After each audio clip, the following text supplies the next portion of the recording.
During our presentation, we intend to address a number of issues, selection criteria that East West Rail themselves have identified as key. And I hope to be able to show with William that in fact the Cambed Railroad route meets those key criteria. And you can see some of them up there in front of you on the screen, significantly better than East West Rail's own Corridor E selection. Next slide, please, William.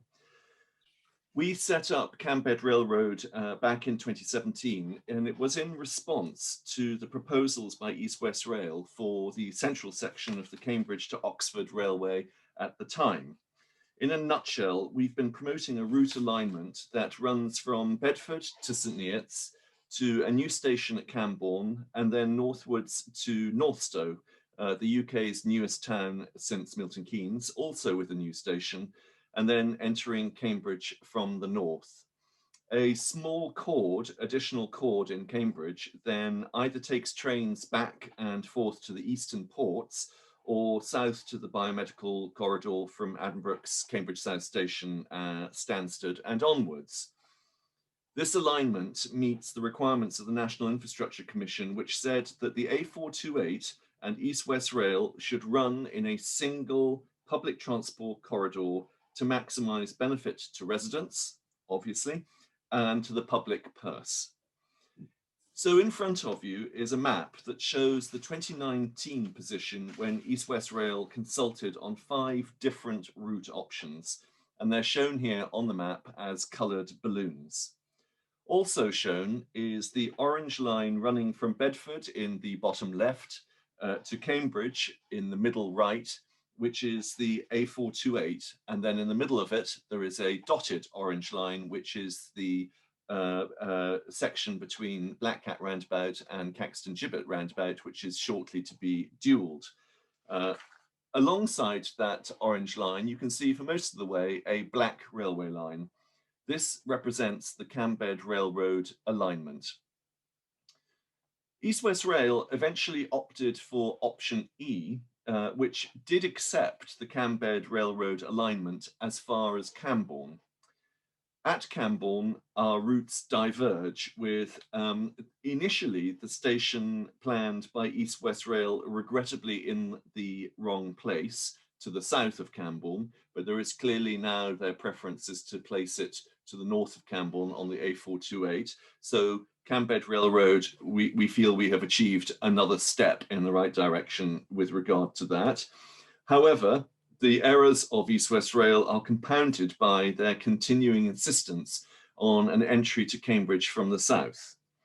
So from our perspective, Cambed Railroad's campaign continues, and now in the format of supporting Cambridge approaches.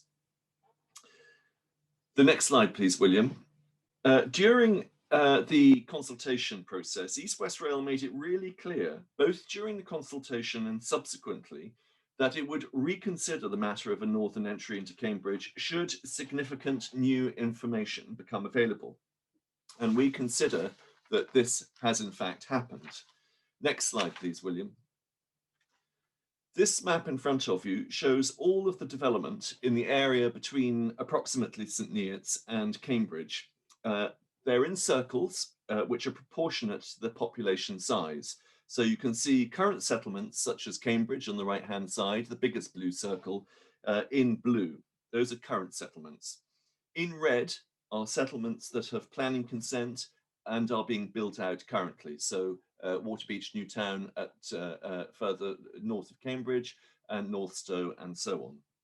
Most important, and this is the new information East West Rail needs to consider, are the mustard circles. These are sites put forward by the development industry and landowners to South Cambridgeshire District Council and Cambridge City Council as part of the call for site section in the forthcoming next local plan, which I'm sure many of you are already familiar with. Looking at this slide, you can see at a glance that not only does the Cambed Railroad alignment serve the very large majority of these sites, but you can equally see that the East West Rail Route E option effectively exists in a development vacuum.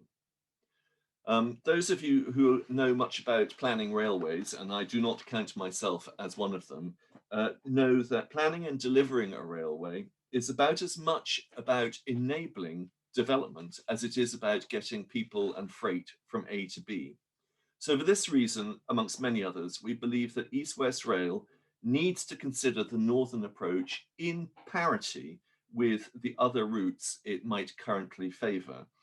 And it has so far failed to do that in any meaningful, transparent, or coherent way. So the battle continues. William, I hand back to you. Thank you. Yeah, thanks very much. I'm just going to check to see if there's anybody else. No, I think we're okay. So I'd like to compare the CBRR route just presented by Sebastian with a representative Southern Option E route using two of East West Rail's key selection criteria from their 2020 preferred route option report. So the first one is benefits to transport users. So they accepted a 0.2 billion advantage for the CBRR route. So I'd like to point out that that's related to more people using the service if it goes to the north than to the south, and that means more people not using their cars and using rail. So there's a significant CO2 emissions advantage there. It's about 10 times as much CO2 emissions per kilometre from a car as there is from a rail passenger.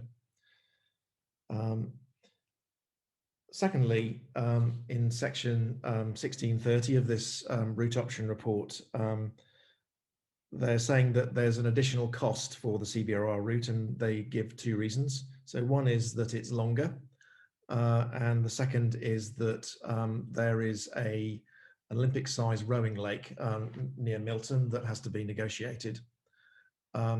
So with the Canbourne North station, which we note is now the preferred route, then the link to Ipswich is shorter, and the rowing lake, the planning permission lapsed in 2018, so we're not quite sure why they're still pushing that point. I think there is a group that is still looking to promote that, but they haven't got permission yet. We'd also like to point out that the CBRR route crosses 1/3 as many A and B roads. We think has far less four-tracking required. It has no river crossings. The southern route does have river crossings and no need for cuttings. So lots of advantages for the northern approach. This one is a kind of how can East West Rail decide on a north or a southern approach when there's no completed strategic outline business case? There's no detailed transport analysis that's been published, including destinations beyond Cambridge. There's no published integration with local transport schemes.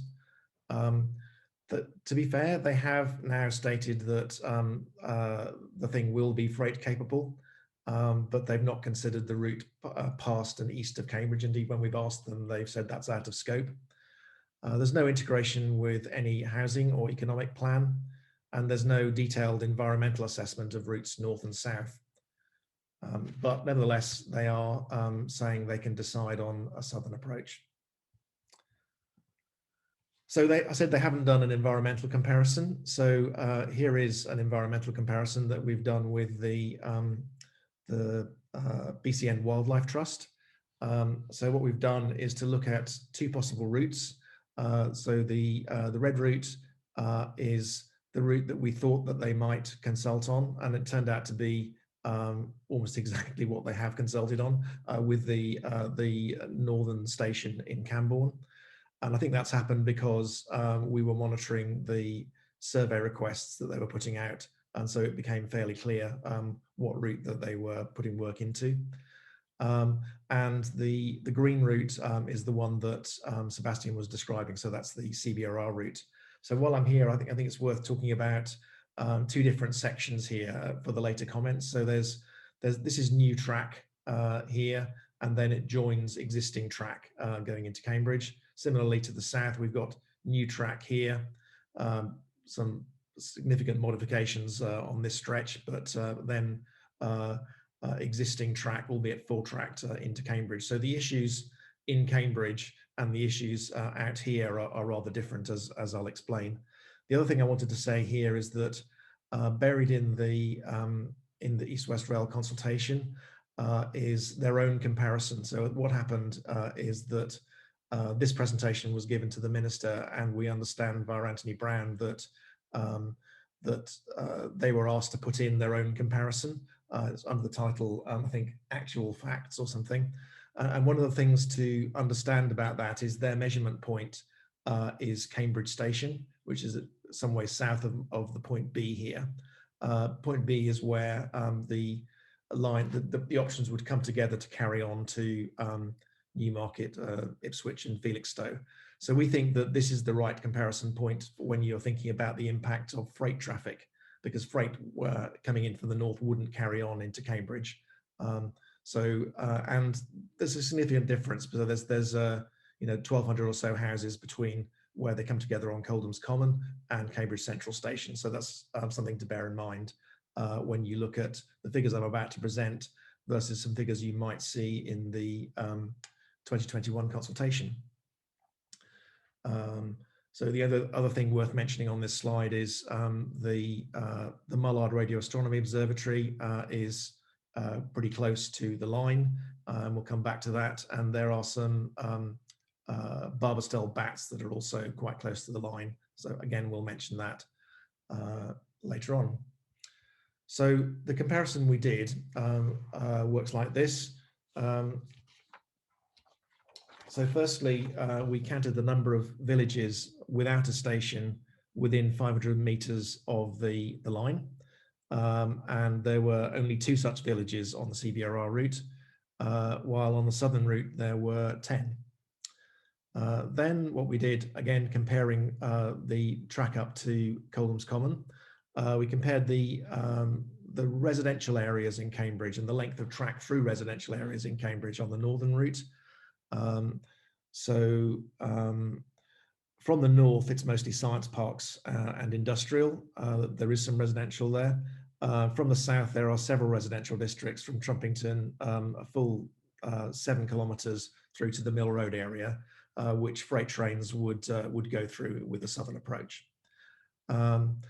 Thirdly, we counted the actual number of homes within 200 metres of the track, and the numbers you can see there. So we found that there were 7 times as many homes within 200 metres of the track with the southern approach as with the northern approach.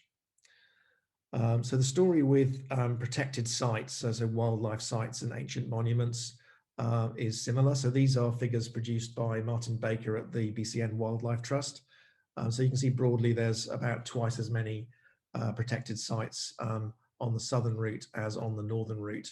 And of course, we have, in addition, the MRAO and the Barbastell bats, the Wimpole bats, not mentioned here. And I think broadly, those figures are coming through in the CBRR, in the 2021 consultation.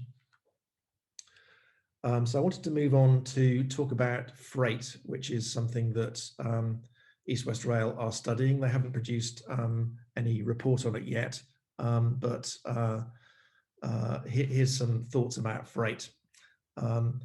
So bear in mind, they are saying this line will be freight capable.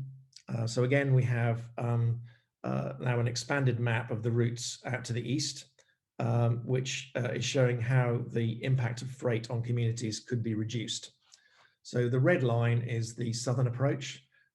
So, it goes through those 10 villages, comes in via Great Shelford, through 7 kilometres of built up residential Cambridge. Then it turns at the Coldham's Common branch and goes through a whole lot more residential Cambridge. This is considered by East West Rail to be out of scope. Then through Fulbourn, I think there are 8 or so level crossings, through Newmarket until it gets to what's known as Chippenham Junction. So that's the red line. It's difficult to think of a route that actually affects more residents than the red line for freight. So the blue line is the CBRR route as presented by Sebastian. You can see North Stowe, it's not currently like this, but this is how it will be when it's built out. So North Stowe is currently just a little bit up here, but they've only built 700 of the 10,000 houses. So they're going to be building it down towards Oakington, where we are proposing a station. And continues here into past Milton into Cambridge with Sebastian's new chord, so that a lot of the residential impact of the freight is ameliorated by this route. We have also discussed another possibility. So, of course, these tracks are all existing all the way to Chippenham Junction. But if you were to have a chord that goes up to join this line just south of Waterbeach and a short chord just south of Ely, then it would be possible to have freight on the central section that completely bypasses Cambridge. And that's something that is only possible with the northern approach. Okay. So, so the position on support for a northern approach to Cambridge today, and this kind of follows on from some comments on the 2019 consultation, which actually showed quite a lot of support for a consultation on Cambridge North back 2 years ago, is that we have a petition, and I'll give you details at the end, which is now approaching 10,000 signatures that's supporting a consultation on Cambridge North. I mentioned the Cambridge Approaches Oversight Group, which is the group of local parish councils. So I think there's 16 parishes there, from Camborne through to the Trumpington Residents Association, representing about 30,000 people, that signed a common letter with the same text as the petition.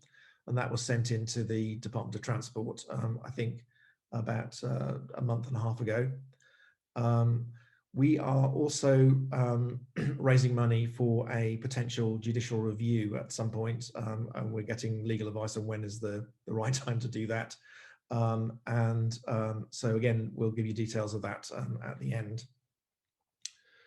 So I now want to move on to the new section of this presentation, which is some comments on the 2021 consultation. So what you see in the 2021 consultation is really East West Rail Company's case for the southern approach. So they make a lot of points about the southern approach, and they point out some potential difficulties with the northern approach. So really the first thing I wanted to talk about was a feature of the CBRR route that really hasn't been talked about very much by East West Rail. I don't think they've been talked about by them at all, and I think we haven't talked about it enough as well, and that is a kind of low impact design for railways. And this is about so-called trench railways. So some of you might have heard us talk about the Great Wall to the south that's being proposed by East West Rail. Well, what we'd like to see is a great trench to the north, because trench railways are great because they are set low in the landscape, and their visual impact and noise impact and vibration impact is very low. So the Fen crossing is a great place to use this technique, and CBRR have indeed been proposing this since they started in 2018. And there was an estimated cost of around 50 million for this technology to cross the Fens. So I just wanted to give you some examples of the use of this sunken railway or trench railway technology. So the Amsterdam to Brussels Eurostar uses trench railways in places. And so, clearly it works in flood zones because the Dutch know a thing or two about flooding. This one is a rather beautiful example in the Los Angeles area. It's quite a big railway. It's 3 tracks wide, and this is 9 meters deep. And this actually won an award so this is the San Gabriel Trench that won an award for the best California transportation scheme. So their issue was diesel fumes and that getting into the surrounding areas. So the diesel fumes kind of sink and stay in the trench. I think that's what their point. But of course, the visibility is a good thing here. So here's an example, not desperately beautiful example, but it is an example of a trench railway in the UK. So this is HS1 approaching Dagenham. This is a cut and cover tunnel here, and you can see the sides of the wall of this sunken twin track railway. So we'll come on to why this thing is low impact in a minute. Brian Bell and Barry Johnson, particularly Brian, have produced this schematic of the sort of design they would propose for a fen crossing section. And so just taking you through this, the central feature is this kind of floating concrete trough here in the green. So this has neutral buoyancy. So that means that as the water table moves up and down, then it doesn't get affected by that. It's on either side, you've got flood walls that prevent water getting into the trough or trench. And then the next issue is that you have water that's flowing past the railway. So what they have there is these inverted siphons, rather like you get in the loo, so that the water comes in this side, goes underneath and comes out that side, which equalizes the water levels. So then what you can do is you can have roads that just go over the top of this thing. You don't need to build high bridges. So I think those are the main features. And as I say, this has been available on the CBRR website for a couple of years. In terms of dimensions, we've got enough for 2 tracks wide, so that would be about 9 meters wide between the walls. And so in order to be able to get the tracks and maybe a 4 meter high train and some overhead lines above it, you probably need this to be about 6 meters below the ground level. So then you completely hide the railway. We think this is a great technology to reduce the impact of the East West Rail as it approaches Cambridge, and particularly suited to a northern approach.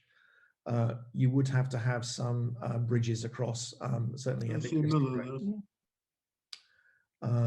So great. So I'm going to just move on to the next slide. So here are some issues with the northern approach that have been raised in the 2021 consultation. So they've said that the fen crossing requires an elevated track, particularly in flood zones, and lots of viaducts. So what we're proposing here is this concrete trench technology, and it also works in floodplains. They have raised the issue of a prominent A14 bridge near Bar Hill. If you remember, it's crossing a 8-lane highway. Incidentally, they've not mentioned the skewed A428 dual carriageway crossing that they would need for the southern approach. But I guess they're making the case for the southern approach, so maybe don't tell them about that. But on this A14 bridge near Bar Hill, the response would be, well, just go under it, and then you wouldn't have this visible bridge. They have talked and they've analysed in detail the consequences of an assumption that you would need 4-tracking into Cambridge North, and shown how this might lead to property demolition, and set out detailed implications of that. We've not seen just a justification for 4-tracking. I have a slide on that later. If it is necessary, it would also be needed for the extension of the Cambridge South approach as it comes to Cambridge North and on to Norwich. So even if you had a southern approach, if you believe you need 4-tracking to the north, well, you'd still have to do it. But we don't believe that you need 4-tracking to the north, and like I say, we'll come back to that. So the next slide is, we're now moving on to the Great Wall, the embankments that they're proposing to the south. So as I've said, these are not really very well explained or talked about very much in the text of the consultation, but you get these engineering diagrams here, and I've kind of reproduced one of their sections. So you can see the so-called chainage, which tells you how far along the track you are, existing level, proposed level, and you can see the level differences. And so I'm going to show you that in a bit more detail in a minute. But the green dotted line is the level of the ground, and the red is the level of the track. So here's Chapel Hill, it's cutting through Chapel Hill. but broadly it's about one division or so difference, and one division is about 10 meters. We'll show the exact profile in a minute. And I've also marked on some landmarks here. So this is the A603 crossing between Little Eversden and Harlton. That's a great wall. Could you just go on mute, please? Thank you. We'll do Q&A at the end. Thanks a lot. So then we've got the Cam crossing just south of Harston, and then it slowly goes down to Hawkston Junction, but just to the east of Harston. This is probably less than half of the Great Wall that they're proposing, because there's a lot more this way to the left. So this is now a complete view of the level difference between the ground and the proposed railway track. So again, we've got a lot of it's between 5 and 10 meters, quite a lot at 10 meters between. Could you go on mute, please? Between Hastingfield and Halton, and then around Harston as well. This is the cutting through Chapel Hill, so you can see that's going down to about, and Money Hills is going down to about 17 meters below the local ground level. So this is going to be a pretty major feature of their route if it happens. So again, Brian Bell has done a section of what a typical 10-meter embankment might look like for a twin track railway. So what you have at the top here is the two tracks, and so about 8 to 10 meters wide. Here we've got, hopefully we'll get this electrified, so this would be the overhead wiring. This is very high, so we would expect there to be some sort of acoustic barrier. So the trains are 4 meters high, so this would need to be most of that. I think Brian's put in 3.5 meters. Then on both sides you have the embankment, and typically these are kind of 1 in 3. So whatever the height of the center of this, then the embankment on each side will be 3 times the width. And then there'll be security fencing to each side, maybe about a 3-meter band here. And underneath, because this is going to be largely on clay, then you've got a shrinkage issue. So you've got to sort of try and find firm foundations. So we think there's going to be a need for a settlement reducing piling underneath. There could be some topsoil returned beyond the security fences, so this could be reused for farmland, but this will be too steep probably for machinery to farm afterwards. The final feature of this is that there would be occasional culverts for flood relief or for people to actually get through it. So imagine, if there's a footpath that children might use to get to school, as there is north of Little Eversden, then they'd be asked to go through a maybe 50+ meter dark tunnel. But that's a feature of these embankments. What else? So the other thing that we've looked at is clearly there's quite a lot of land take here. So what we've done is looked at this profile and worked out the width of the embankment as a function of the height of the embankment, and estimated how much land would be taken by this embankment. And we reached about 206 acres of land. Of course, to the north with the trench technology, it would be an order of magnitude less than that. The other issue that you can see with this profile is that we're cutting out of Chapel Hill, but we're filling in an awful lot more. So in terms of getting the soil to the site, they're going to need to bring in a lot of it from outside. So maybe they'll bring that on the train or something. I'm not sure, or maybe lorries. I'm not sure, but they will need to bring in a lot of soil from out of area. So I just want to move on to a comparison now of having set that up, of do we want a wall or a trench. So this is actually I've done an 8-meter trench here, because that's an 8-meter wall, because that's maybe just about the average height of the wall, and worked out the width and worked out the kind of area of cross section. So 328 meters squared there, 75 meters width, including everything. And here's to scale, here's the size of the trench, with a sort of 6 meters deep and 9 meters wide. So you can see it's a much smaller feature. and then sort of going through some of the kind of impact assessments. And one of the things that's good to see is that on the East West Rail consultation, they do talk about their noise and vibration reduction policy, which is that where possible, they would like to look at building the railway low in the landscape. So I think there is an opportunity here for them to follow their policy by using this trench technology. So of course, for a wall, you've got the railway set high in the landscape. So certainly without noise barriers, then it's going to be producing a lot of noise or spreading a lot of noise. Trench is set low in the ground, not going to produce a lot of noise.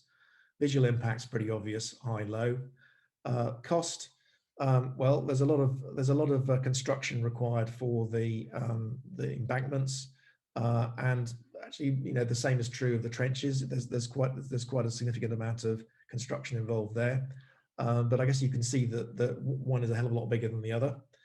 In terms of earth movements, well, that's going to be high for the wall, and there's going to be significant earth movements for the trenches as well. So maybe that's medium. Land take, probably high, and about as low as it could be for the trenches. Impact on wildlife, well, are things actually going to want to go across this embankment? We think the impact of these embankments and viaducts as well is going to be high, whereas the trenches is going to be much lower. We also think that maintaining these embankments, or I'm advised that maintaining these embankments is going to be more work than maintaining the trench. So we encourage people to have a look at this trench technology, including East West Rail. So then East West Rail have presented their southern approaches. So we have we've raised some issues that we have with what they've said. So first one we've talked about, which is this Great Wall from Cambourne to Hawkston Junction, which has got a lot of embankments, viaducts, and what can only be described as desecration of Money Hill and Chapel Hill. And it's barely mentioned in the consultation document. When we have flagged this, they said, oh, well, it's the worst case. It may not be that bad. And they've also said we might make the embankments wider so that they would be less obtrusive. But of course, the problem with that is they'll lose even more land. So anyway, that's the state of the debate on that one. What we're saying is that the southern approach doesn't directly serve the science park or indeed Stansted Airport. So if you come in to Cambridge from the south and you want to go to Stansted, well, you've got to change train. If you come in from Cambourne to the science park with their current proposal, you have to change train at Cambridge Station. But with the northern approach, they've said it must serve the Biomed campus. You can't possibly change train at Cambridge. And they've also said it must serve Norwich and you'd have to change train. And they presented that as a disadvantage. We're just pointing out that a lot of people with existing services actually do want to go to Stansted. A lot of people want to go to the science park. So we think that those points should be made in parity between the two approaches. We have raised, as you've seen, the issue that the southern approach forces freight to go through a lot of Cambridge and also a lot of villages to the east and west of Cambridge. East West Rail, I think, are kicking that can along the road. So they're saying their freight study is still ongoing, but they are talking about locking down the southern approach. So, at that point, the impact of the freight is kind of locked in. And they've also, in response to questions we've asked about the impact of freight to the east of Cambridge, they've just come back and said, well, that's out of scope for our project. So trains carrying on to Norwich and having to turn around is in scope, but the effect of freight to the east of Cambridge is out of scope. I think you can see the pattern there. Next issue is the Wimpole Barbastell Bats. So what we've seen in the consultation is that they are confident that they can mitigate the effect on the Barbastell bats. And what I'm hearing from our ecological people is that the proposal they've got to the south of the Auctioneer area and on elevated embankments is about as bad as it could be for the Barbastell bats. And we might well see the colony in Wimpole just move because of that and break up. So that would be a shame. East West Rail are saying that they are in dialogue with the Mullard Radio Astronomy Observatory about the impact on the radio telescopes. And the MRAO have set a 2 micrometer vibration limit, which is very tight for protecting their telescopes. The new route is still quite close to one of the active telescopes. And as far as we are aware, the dialogue between East West Rail and MRAO finished last summer, and there hasn't been any new discussion since, just from talking to the MRAO. So we are thinking about the foretracking into Cambridge with the southern approach. So there's a lot of foretracking that they are requiring, because of course it's quite busy to the south of Cambridge. And I think that they were hoping perhaps that the Cambridge South Station would do a lot of the foretracking, but actually that's just doing foretracking around Cambridge Station. So this project will have to do a lot of foretracking. And in contrast to their detailed study of the northern approach, they've said, well, look, it's all going to be fine, and we're still studying the details. So a little bit of can kicking down the road there, I think, in terms of the level of detail. Moving on. So some thoughts about the need for foretracking, particularly we don't feel that it's justified north of Cambridge. So the first thing to understand is that there is considerably less traffic going from Cambridge to the north than there is going to the south, because going to the south, you're going to 2 London stations. So that's a kind of big attractor of traffic. A lot of people commute into London. The next point to make is that we currently have 5 passenger services going through Cambridge. So we've got the King's Cross, we've got the Liverpool Streets to Cambridge North, we've got the Norwich to Stansted, we've got Birmingham to Stansted, and there is another one I can't remember. But there's talk of 2 more services being opened. So there's talk of a Wisbech to Cambridge service being opened, and of course the East West Rail. So we're going to end up with potentially 7 different services, all serving the 3 Cambridge stations. We hear that Department for Transport are proposing to kind of get rid of franchises. So we think that those potentially 7 different passenger rail services could be rationalized, so that there's less need to have more and more tracks through Cambridge. Next point is that East West Rail are proposing 4 short trains an hour, and they're only going to be 3 carriages long. And that's nice, because if you turn up to a station, then the idea is you don't have to know the timetable. People are prepared to wait for 15 minutes, but it's expensive. If that's what triggers the need to chew up more of Cambridge, then is that really justified? Next point is that we're talking about autonomous vehicles, so computers that can actually drive cars. That's a much harder problem than being able to get automatic signaling to work for trains, and yet we're still on kind of Victorian technology for train signaling. So every time a train goes through, you have to leave a 3-minute gap in front of it. So it's mostly gap and not much train. So we think that perhaps that we should be more imaginative here, and assume by the time this final section opens in maybe 2030, that we might have smarter signaling, so in-cab signaling. Talked about less traffic to the north. We've also talked about how the northern approach can avoid adding freight traffic. And once this final piece of the jigsaw between Bedford and Cambridge opens, there could be a lot more freight traffic through. Currently, there's very, very little through Cambridge. Next point is, how much more home working will there be once the COVID pandemic has settled down?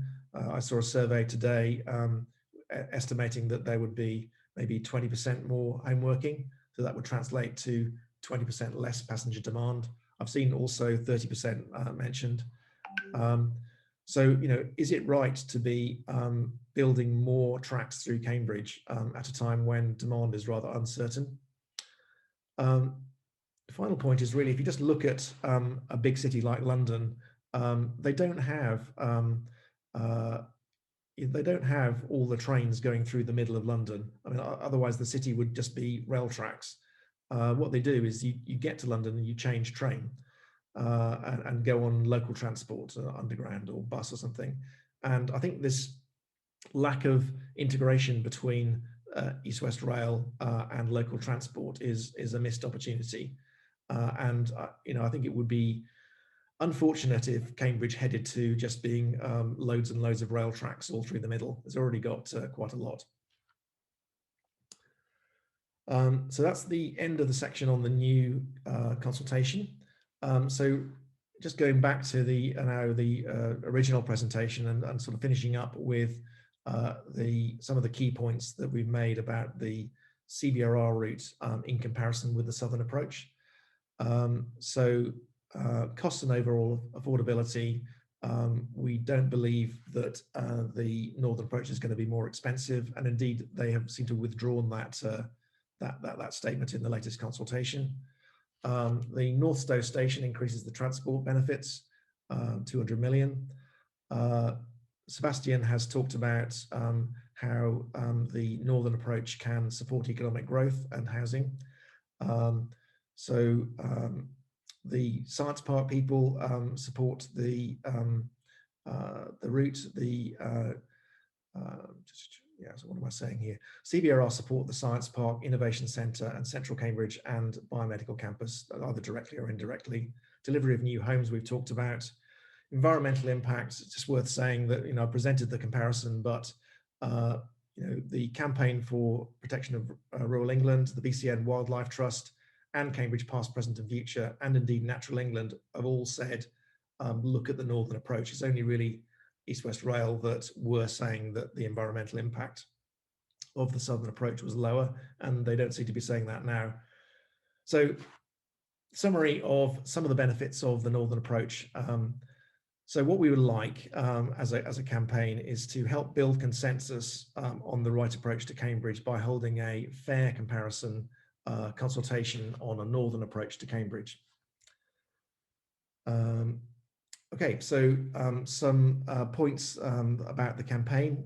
So we are fundraising for a judicial review, potential judicial review. We are targeting raising some money from parish councils, £50,000, and also some money from individuals and businesses. So if you are interested in supporting us on this, then if you can go onto the Cambridge Approaches website, you can see a donations tab here with the red circle. If you're thinking about donating more than £250 or more, then send us an email and we'll tell you about the process for doing that. So the other thing I would say is if you look at the Support Us section on the Cambridge Approaches website, you can find some ideas about what you can do to help support the campaign in terms of people to write to and so on. So here now are some mock-ups of the potential effect of this railway on Harston. This presentation is for the kind of Harston area. So we've done various of these mock-ups for different places, but Matt Prince has done a couple for Harston. So this is now a potential view just by Lawrence Lee of the railway coming past on an embankment. We've described the embankment. So this is potentially what it would look like. Of course, this could be a freight train, but we're showing a passenger train here. Similar view a little bit further over. This is now a little bit higher up, so you can see a bit more of the embankment. We understand this road is not going to be passable. If you want to sign the petition, there's a link on the website. If you want to donate, we've talked about that. There's also a weekly multi-parish meeting, so if you want to find out about that, then send us an email and we can tell you about that. So I think I'm going to throw the floor over to people to ask any questions. Hi Terry, are you on? Yeah, fine. Thank you very much. One's an observation really. The point about the embankments and the train in the cuttings that you're proposing is a Trenches, very yeah. good point. I would just make the point that I think to prevent criticism later on is that there's going to be a lot of spoil coming out of that trench. Where's that going and how are you going to get rid of it? Because it does, to a certain extent, offset the argument about the soil that you've got to bring in to build the embankment. That's really just a negative comment. Yeah, it is a problem, but it's a 54-meter square problem rather than a 328-meter square problem, is what I'd say. Okay, but it's sort of yeah, no, fair point. Yeah. If somebody tries to have a go. The point that I find so difficult to comprehend is that East West Rail are part of the Department of Transport, as I understand it. They're not a private company. And how can they wash their hands and say, effectively, we're not interested in what happens beyond Cambridge with this railway line? I mean, the whole raison d'etre of it, to a large extent, is for freight to come up from Felixstowe to get into the Midlands. And it's a long way from Cambridge to Felixstowe, and yet they're saying, we're not very interested in that. You know, that's somebody else's problem down the line. And so I find that very difficult to live with. And then finally, on a technical issue, why do trains need to go all the way to Ely? Freight trains particularly go from Bedford to Cambridge and then north to Ely to drop down to Newmarket. Is it not possible to put a loop in halfway up the line to Ely across what would appear to be pretty open countryside to connect with the line coming down from Ely to Newmarket? Okay, it's a new length of line, would reduce the journey time enormously for freight trains and surely make life a lot easier for everybody. End of message, sorry. Yeah, no, some very good points there, Terry, on the point about why don't they look east of Cambridge. I think they've been given a brief by the Department of Transport to build and operate a railway service between Oxford and Cambridge. I think actually, if you look in the consultation in their requirements, it does say that they need to look at the impact of what they're doing to the east of Cambridge, so they should be doing that. So in terms of what you said about the loop north of Cambridge, my wife's pointing out to me that we need to distinguish between the East West Rail Company and the East West Rail Consortium. So the East West Rail Consortium is a group of councils, and they are lobbying for the thing to be extended to the east, and they've continuing to make the case for that. But the people responsible for actually building the thing are the company, and as you say, they are part of the Department of Transport. Moving on to your point about the chord south of Ely, we did actually look at 3 options for that. So the one I presented is the cheapest, but as you say, it's kind of the one that goes furthest around. So the second option, if you go a little bit further south and cut across from Soham, then you make use of all the double track, the dual track lines. Yes. So it's, there's more to build, but it's shorter. And then the full hog would be to go a long way further south, and then you start getting tangled up with Anglesey Abbey, and it's all a bit of a mess and rather expensive. So I think there is a trade-off there. Yeah. Can I just add, William, in terms of a void that needs filling, of course, Barrington Quarry has planning consent for restoration and return to agriculture. So there is a big hole there to be filled. And I'd say it'd be much easier to fill that hole than it will be to find the many millions of tons of aggregate and soil and all the rest of it that they're going to need for the embankments.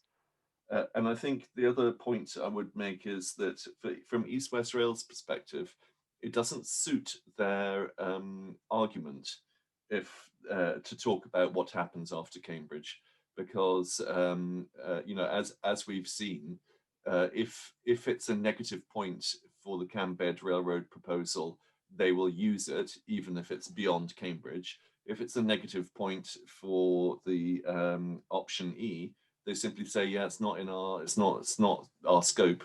You know, it's beyond our pay grade. So, you know, they are having their cake and eating it, which obviously we need to put a stop to fairly briskly. Thank you very much for that. Appreciated. That's a pleasure. Anybody else got some questions, or is it all incredibly clear? Alexandra Clark says, what have your legal advisors said is the likelihood of success from a judicial review? They haven't put a figure on it yet. We are discussing strategy with them. I mean, I think one of the successes that we've had is as a result of, according to Anthony Brown, as a result of this presentation, then the question 1 on the consultation form, which is, what do you think about the Northern approach, or do you agree with us that the Northern approach is rubbish, or something, some words to those effects? We weren't expecting to see that in the consultation, and that's legally very significant. So it's a success of the campaign and the work of CBRR, and to some extent Cambridge approaches, that's happened. And so that's kind of causing us to review the strategy a little bit. I would say in general that judicial reviews at best are kind of 50%, 60% success rate, so don't get your hopes up. But you know, it's something that it's one of our threads, I would say. So the others are making noise broadly and influencing politicians. John Reynolds asks, do East West Rail have to take any notice of responses made to a non-statutory consultation? Sebastian, I'm sure you're much better at that than I am. So the answer is the UK has incorporated into national law the Aarhus Convention, which effectively says that if you are holding a consultation of any kind, non-statutory or statutory, it must be fair. And in order to be fair, it has got to present the necessary amount of information that enables you and I, the man and the woman in the street, to make a sensible and considered response to the consultation. So if you leave bits out, which they did during the first consultation, where they failed to disclose their proposal for a new town at Bassingbourn and a new town at Tempsford of 30,000 and 50,000 houses each, respectively, rather, then that was felt by our legal advisors to be good grounds for having the whole thing quashed at judicial review, because they had not treated us correctly. Yeah, that rings a bell, actually. I mean, I'm not a great legal expert, but we do have a legal team in Cambridge Approaches with various lawyers, including Professor David Feldman, who is a recently retired public law professor. And one of the things he did say was that in a consultation, you have to include all the relevant things and not include all the irrelevant things. I can see some Christopher Maguire. I can see waving hands. Yes, thank you. We're a little bit behind all this, so this is a bit of a basic question. But why do you think EWR are going for the southern route? Because that seems to be the word on the street, that's more likely to be the one that they're going for. Why is that? Well, they are proposing that, and I think that historically, I mean, this has been they've been moving north basically historically. So there was even some talk of just going from Bedford down to Hitchin and coming round all the way around to start with, because that would be pretty cheap because it's existing line, and having to build 50 kilometres of new railway for £3.5 billion is a lot. Then they've their favourite route in the last consultation was option A through Bassingbourn, and then they met Sebastian and friends. So then they I'm sure there was more to it than that, but they then moved to what was the most expensive option, which was option E, although it became not the most expensive option, which is another story. They've now been pushed to prefer a station to the north of Camborne, and also going quite a long way north in terms of what happens west of Camborne, so north of the new A428 line. So I think it's just historically they've been moving further north, and they have a bee in their bonnet about trains turning round to the north, and I think it's mostly historic is the answer to the question, and also and not wanting to change their minds too many times. But they are listening, and they are doing. There are people in East West Rail that are doing sensible analysis. So I think they are open to reason. Well, that's a bit encouraging, because it's not really how it's sort of come across from the little that we know of it.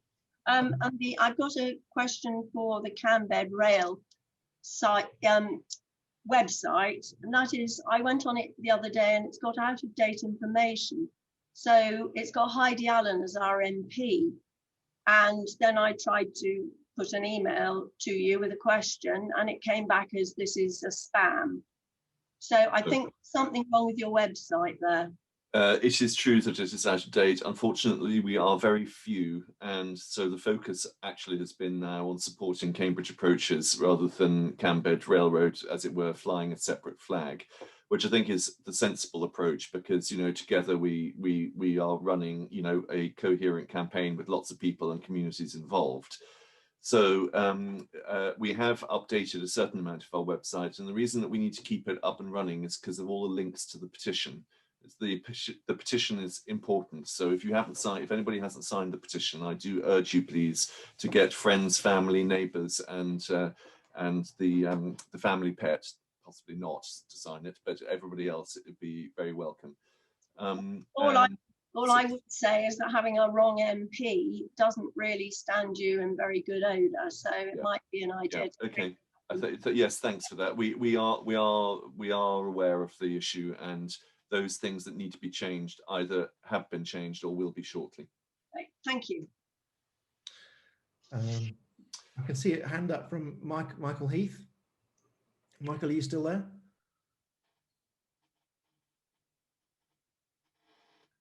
Well, in the meantime, whilst Michael struggles with the... Yes, we're here, thank you. Oh, there we go. I've got the chat box open.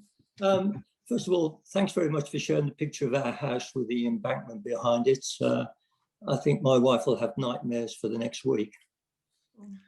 We listened to the EWR consultation chat the other night. And one thing that one of their guys made a big issue about was how good their ecological efforts were going to come out positive, without making any mention about diesel fumes and the particulates that come out of diesel fouling atmospheres. I just think we should be looking to add that as a big red flag on your issue list.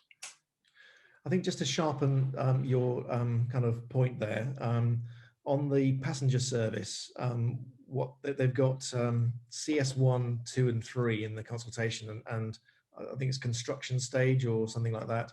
And number 3 is the bit where they add the service from Bedford to Cambridge. And there they're saying that the passenger trains will be the final rolling stock, which, as I understand it, will either be electrified or some sort of hydrogen hybrid thing. So the diesel... we were looking forward to the maglev. Yeah, well, right. Yeah, indeed. Which is about pie in the sky as the rest of it. If they can't afford to electrify. Well, hopefully it'll be electrified. Yeah, I think the issue is will they be able to electrify freight? And of course, because they're still studying freight, then I think the thing to worry about in terms of diesel is freight. To which their individual said, we've not looked at freight yet. Yeah, right. So if it's a problem, they'll kick it down the road, right? So exactly, as we all know, freight is the big money. Yeah, examples include the bats. Oh well, we'll definitely be able to mitigate that. We're still studying it. Forward tracking into Cambridge. Well, we're still studying it. Freight. Well, we're still studying it. So yeah, I'm afraid they're talking cliches and don't bother with facts. Well, I think that's okay. Strong. Thank you. Yeah, it is. I agree. Very frustrating, and it's I appreciate that you've raised the issue of diesel pollution. There's also all of the issues around vibration and noise and so on.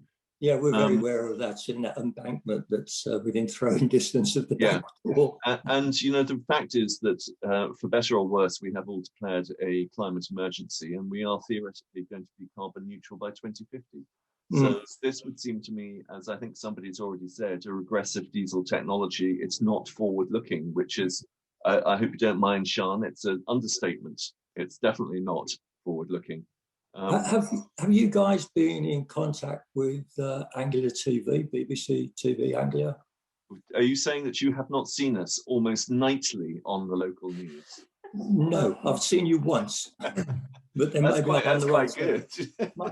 My wife spoke to a friend who is a presenter on the BBC show, and he's asked one if he could have a copy of your presentation this evening to put to his news editor, and he's also proposed to put my wife's name forward to the news editor. Now, we can provide a lot of passion, but you guys have got the pre-seed facts. So maybe if we get the call, then we need a way of contacting you guys and bringing you into it. Very happy to support you. info@cambridgeapproaches.org is the way in for us, and we can sort of take it from there. Okay, thank you. We will. I think we are planning to upload the presentation. Probably not so much the Q&A, but the presentation, so you'll be able to kind of see that afterwards. Okay. Thank you very much. Might be like over the weekend. All right. Well, one thing I would say is your presentation was a darn sight better than EWR's. But then you've got nothing to hide. Exactly. Yeah. We're yes, indeed. Well, thank you for that. Thank you very much. Good night. Sebastian, who have we got next? So, question from John Reynolds. If I understand the change diagram correctly, the viaduct over the Cam at around 50 kilometres seems to be sloping upwards. Is this a feasible engineering solution, or are the sections of the drawing out of alignment? Right, definitely pass that one on to Brian and David, I think. The one thing is that this chainage diagram seems to be some of the most solid pieces of information. It appears to be very well hidden. It's certainly not in the various documents that EWR, the hard copy documents have sent to me.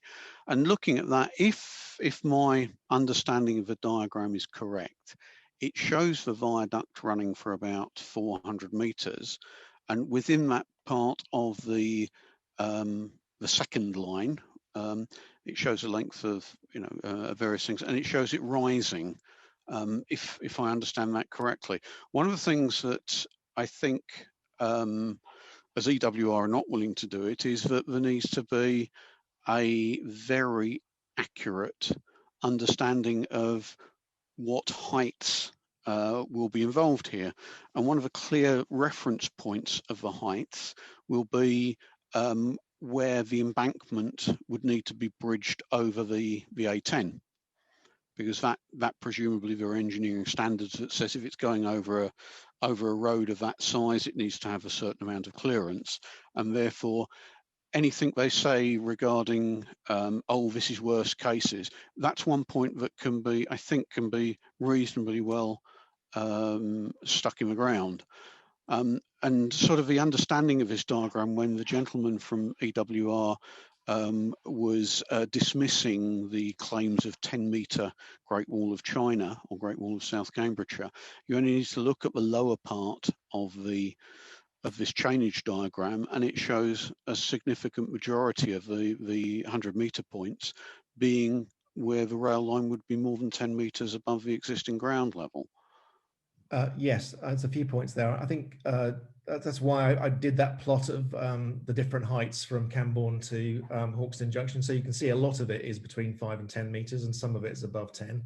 I think there was one of the things they came back with was the length of embankment that was above 10 meters, and that's I think was like 3 or 4 kilometers. But of course, there's quite a lot of viaduct that's very high. And the fact that only 3.6 kilometers of embankment is above 10 meters is not hugely reassuring. If there's a lot between 5 and 10, because an 8-meter embankment is pretty big as well. In terms of your kind of point about crossing the A10, I think it was, we have discussed this before. I'm trying to get this right. I think you have to have a 4.8 meters clearance crossing an A road to get you know, a bus underneath it. So it's not going to be less than that. And then you've got to have a meter or two of, you know, infrastructure for the bridge itself, and then a rail. So you know, it's not going to get that much lower. So quite why they've gone higher than that, I guess it may be something to do with the grade separated junction that they've got to sort out, because they've got a pretty elaborate, 2 elaborate schemes for grade separated junctions, south east of Harston. Just on that, can a grade separation junction go underneath the existing track as opposed to over it? Yeah, that's not what they're proposing. That's the one they're building currently just outside Peterborough, isn't it? I think they had one where they were showing that they were pushing a tunnel through it a few weeks back. So I can see no reason why it couldn't be possible. Well, the engineers amongst us say that anything is possible. As an engineer, I would agree with you, but I do recognise there's cost implications.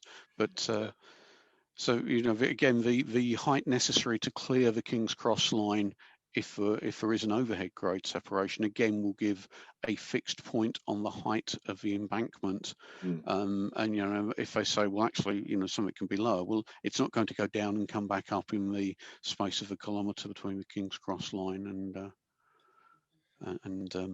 the A10. I mean, I guess if they're coming down off Money Hill, they've got to negotiate the cam. Are they going to go underneath the cam? I guess, you know, you've got to think about the gradient that they've got to do to come down off Money Hill. Sorry, yeah. Which is Money Hill? Is that part of Chapel Hill?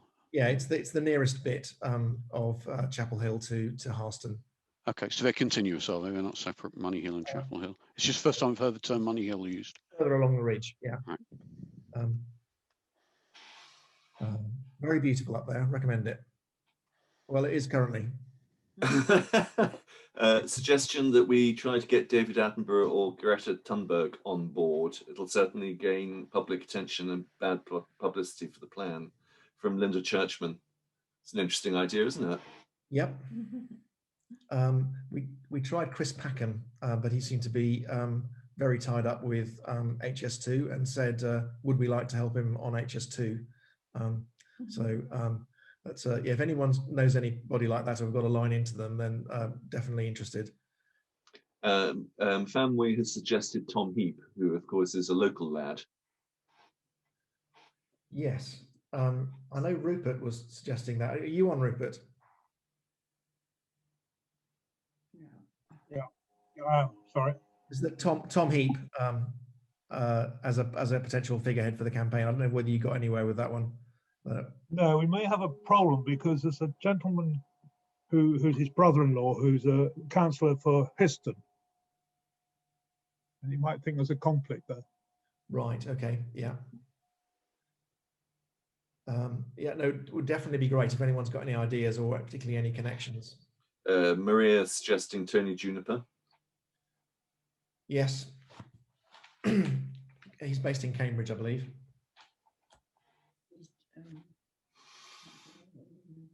Maria, do you know Tony Juniper?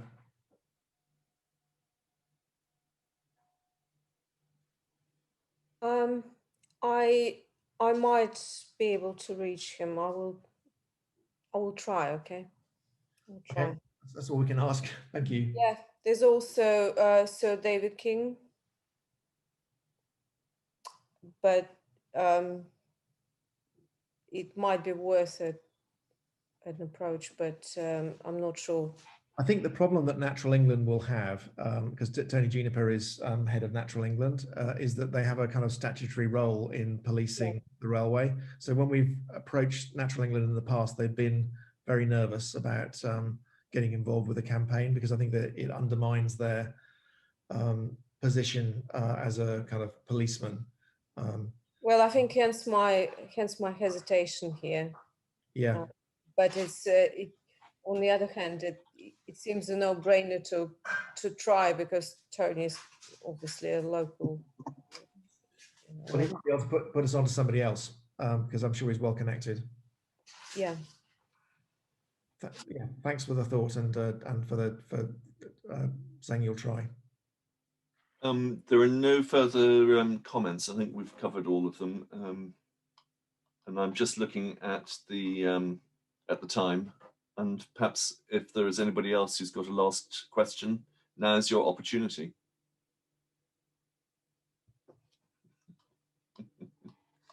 In which case, William, do you have anything to add? Let's close the meeting. Thank you very much, everybody, for attending. Please do sign the petition if you haven't.